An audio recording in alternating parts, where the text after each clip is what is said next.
Now, President Donald Trump threatening another federal takeover in the district. What that could mean for D.C.'s mayor, Muriel Bowser. We've been very dry and warm over the last several days, but rain showers are about to make a return. We'll time out when and where it could get soggy on your Tuesday. A granddaughter suspected in the murder of her own grandmother in her home here in Prince George's County. It's really hurtful because you never want something like that catastrophic to happen to someone. We hear from neighbors shocked to hear what happened on their block. An extra block of King Street here in Old Town Alexandria is now permanently closed off to cars. Why some residents love it and hate it. Peace, love, and art. And today we're kicking off Hispanic Heritage Month, how Prince George's County is celebrating all month long. You're watching the station covering all of the DMV. This is DC News Now. And thank you for joining us for DC News Now. I'm Mark Hall. Hey, good afternoon. I'm Annalisa Gale. Well, you heard during our show open, Jamin mentioned that we have some dry conditions in the region, but perhaps some hope is on the way. Yeah, potential changes. Meteorologist Damon Matson joining us now with the first look at our forecast on this Monday. Damon, rain sounds good to me. I know we need it desperately across the entire area, but I think the interesting part about this chance for some wet weather, some of us will get it, others not quite as much. Now, the signs are there as that approaching low pressure center and those rain showers are showing up at least nearby in the form of, hey, we have a lot of clouds finally, folks. The sunshine was plentiful earlier today, but most of us are dealing with a very gray sky as we try to head through the last bit of this Monday afternoon on into Monday night. Now, we already saw our temperatures get to seasonably warm levels before the clouds rolled in, so we're just holding serve out there the rest of the day with those readings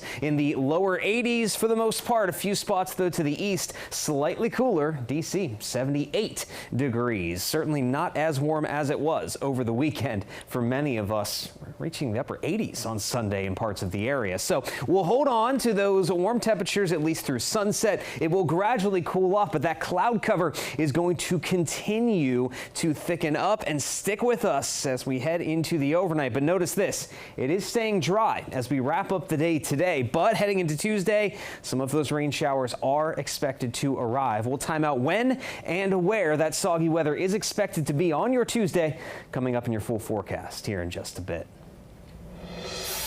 All right, Damon, thank you. And developing now, right now, the search is on for a granddaughter accused of murdering her grandmother in Prince George's County. Yeah, police are searching for 28-year-old Briante Thomas, accused of stabbing and killing 81-year-old Helen Thomas in her Fort Washington home Sunday afternoon.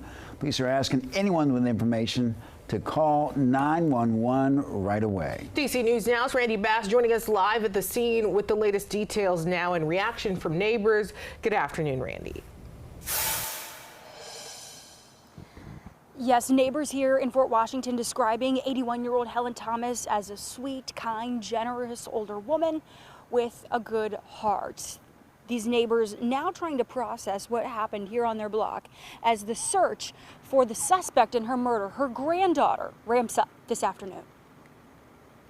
Police sharing this photo of 28-year-old granddaughter Briante Thomas, allegedly fleeing the scene of her grandmother's murder in a white 2012 Volkswagen Passat with Maryland tags 3FF3906.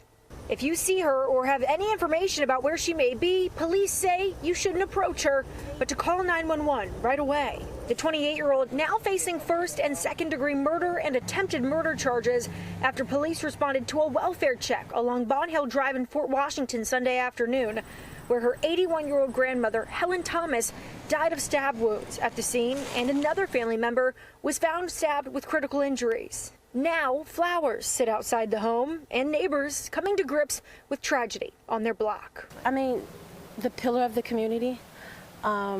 It's sad. You don't want it to happen to anyone, but definitely someone who you know is sweet, kind, will probably give you the shirt off her back. Describing the 81-year-old as both generous and welcoming. And anyone with any heart, compassion, you just feel it. And I felt the loss when her husband passed, but now losing her, it hits a whole different level. Yes, a lot of heavy hearts here in the neighborhood tonight. Again, police are asking anybody with any information at all about the suspect or granddaughter to call 911 right away. In Fort Washington, I'm Randy Bass, DC News Now. All right, Randy, thank you. New details. Maryland State Police identifying 2 people that were killed in a crash Sunday in Prince George's County. Police say 46-year-old Tamika Patterson and 40-year-old Nana Arthur were pronounced dead at the scene. Police say that the crash happened on Route 4 at Woodyard Road shortly before 3:30 in the morning. Investigators say that a driver was on the wrong side of the road before hitting another vehicle.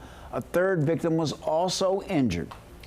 And in Virginia, Fairfax County Police now investigating a shooting in Drainsville in that area. It happened this morning on Fantasia Drive. Police say a man was taken to the hospital with life-threatening injuries, and the suspect is now in custody.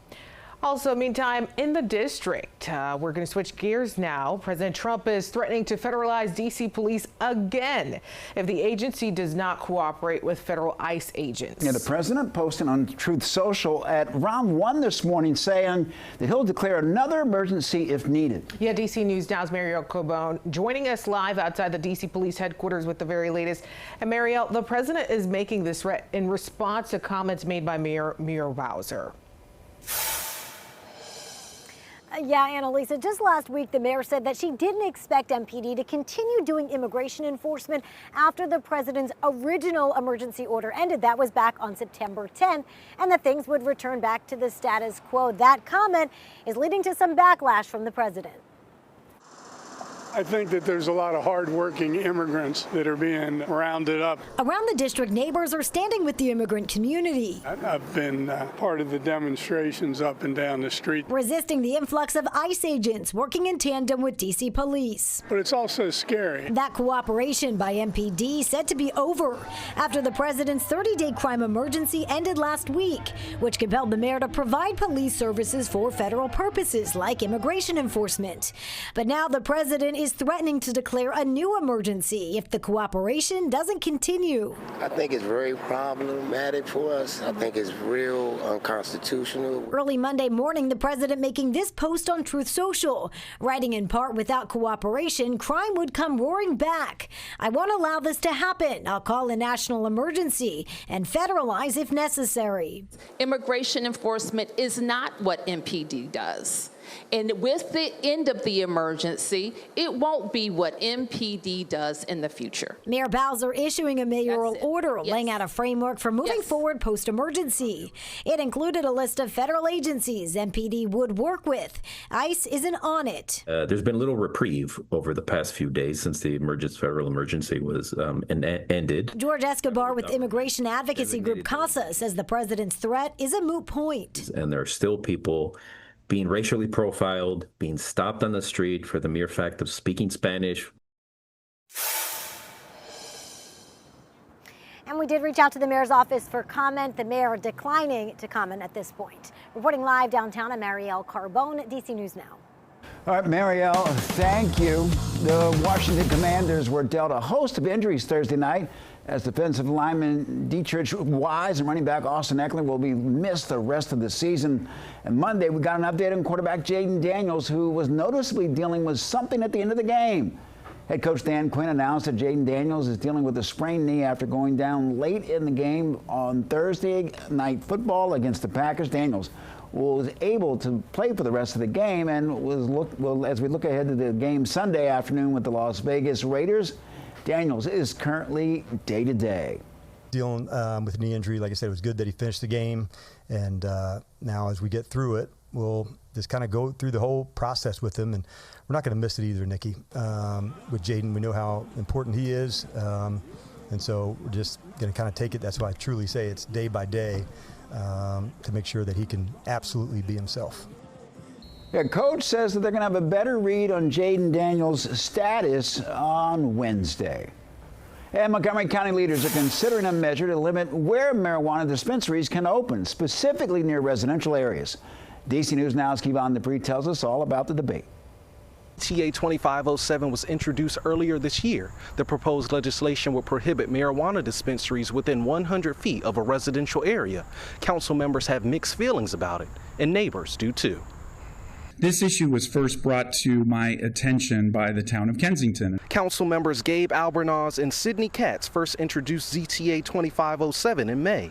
Albornoz says he proposed it after several neighbors who live near University Boulevard voiced concerns about an old bank being turned into a marijuana dispensary. While we want to ensure that we are providing a reasonable platform for business owners to be able to carry out their businesses, we also need to take reasonable measures to protect our residents as well. Trevor Fisher doesn't want dispensaries opening near neighborhoods. I just think it's a little awkward to have the dispensary right next to where a bunch of homes are. I know there's some over in Wheaton, and they're in more like commercial areas, and that just seems more sensible.